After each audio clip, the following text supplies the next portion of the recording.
네, 저희가 준비한 빔 360 국내 도입 사례 소개는 여기까지인데요. 이제부터 프로젝트에서 빔 360을 효율적으로 도입하고 사용할 수 있는 워크플로우 제안 내용으로 다음 세션을 이어나가겠습니다.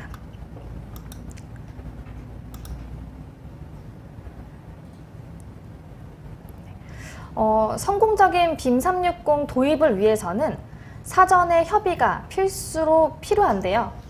화면에 기재한 내용이 빔 360 도입을 위한 3가지 단계별 사전 협의 프로세스라고 이해해 주시면 될 것 같습니다. 먼저 첫 번째로 프로젝트별 정확한 니즈 파악과 빔 360 도입 목적을 우선순위로 선별하여 리스트업을 해보는 것, 그리고 두 번째 단계는 프로젝트 매니저, 그 다음에 팀 매니저 중심으로 진행되는 사전 교육과 충분한 테스트 진행, 그리고 마지막 단계는 프로젝트 전 사용자 간 사전 협의를 통한 워크 프로세스 확립으로 프로젝트별 필요한 빔 360 시리즈를 선택하여 도입해서 사용한다는 것인데요. 네. 일단 이 부분에 대해서 조금 더 상세하게 설명을 좀 드리도록 할게요. 그래서 보시면은 이 각 3가지 단계 중에서 첫 번째 프로젝트별 정확한 니즈 파악으로 인해서 이제 빔 360 도입 목적이 우선 순위로 선정이 돼야 한다라는 내용인데요. 저희가 좀 컨설팅을 하다 보면은 좀 약간 느끼는 바가 있었는데, 그게 어떤 것이었냐면, 사실 저희가 CAD를 좀 예를 들어서 설명을 드리자면, CAD가 모든 기능을 갖고 쓰시기보다는 본인이 필요한 기능만 이제 쏙 골라가지고 쓰시잖아요.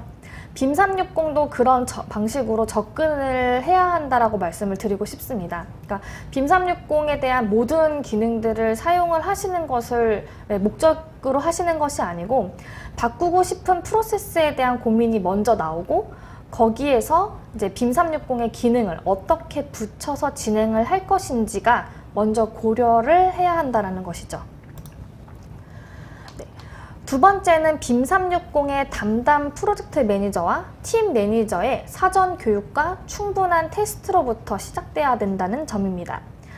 이제껏 저희가 진행해온 컨설팅을 또는 이제 웨비나를 보시면 아시겠지만, 빔 360은 사용자 입장에서 조금 다른 접근 방식으로 업무를 처리하는 데 오는 그런 어색함이 좀 있을 뿐이고, 기능적으로 어려운 기능은 없습니다. 네.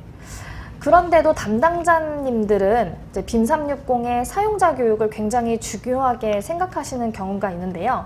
물론 기능에 대한 교육과 이해도도 중요하지만 제 생각에는 그보다 어드민 권한을 부여받은 매니저들의 역할이 더 중요하다고 생각합니다. 저희는 단순하게 기능에 대해서 언제든지 설명을 드릴 수는 있지만, 그 기능이 각 프로젝트의 프로세스로서 자리 잡는 것은 각 매니저들의 사전 테스트를 통한 이해도로부터 시작한다는 점이라고 생각을 하기 때문입니다. 네, 마지막으로는 이렇게 각 매니저들이 구상을 기반으로 주로 사용하는 사용자분들과 사전 협의를 통해서 구체화된 워크 프로세스 같은 그런 기능의 그 완성도에 따라서 같은 기능이어도 다른 기능 효율을 나타냅니다. 그리고 저도 약간 이런 부분들이 굉장히 어렵고 고민을 좀 많이 하는 구간이기도 하는데요.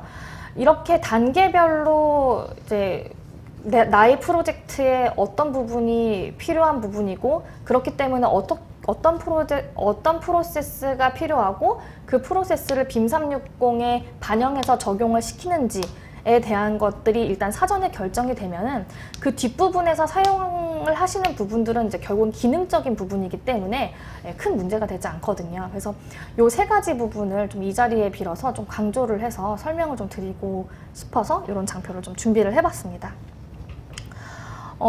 그리고 혹시 빔 360에 대한 이제 기능 교육이 그럼에도 불구하고 좀 궁금하신 분들이 있으실 것 같아요. 그래서 저희 다우데이터에서는 빔 360에 대한 교육을 올해부터 좀 진행을 하게 되었습니다. 그래서 지금 보시면은 지금 6월달 교육이라서 좀 지났긴 했는데 다음 교육이 이제 2달 후에 있거든요. 그래서 이 자리를 빌어서 이제 빔 360에 대한 기능을 조금 더 상세하게 보고 싶으신 분들은 저 설문지 통해서 좀 문의를 주시면 저희가 다음번 교육 때 참여를 하실 수 있도록 조치를 해드리겠습니다.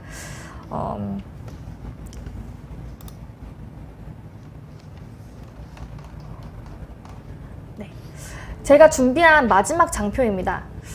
중요한 내용은 앞에서 모두 다 설명을 드렸고요. 추가적인 도입 팁이라고 보시면 될 것 같은데요. 이제 첫 번째로 이제 시공 현장에 대해서 저희가 설명을 드렸죠. 시공 현장에 대한 사실상 이게 키포인트는 사용자분들이 최대한 단순하게 쉽게 사용할 수 있는 키포인트로 진행을 하셨고, 그리고 이제 현장 관리다 보니까 업로드 경로를 이제 어떤 식으로 구축을 할 것인지, 이제 폴더 구성이라던가, 그 다음에 이제 현장 관리에 대한 내용들이나 이제 커뮤니티 구성은 이제 이슈를 중심으로 진행을 했던 부분들을 다시 한번 설명을 좀 드리고 싶고요.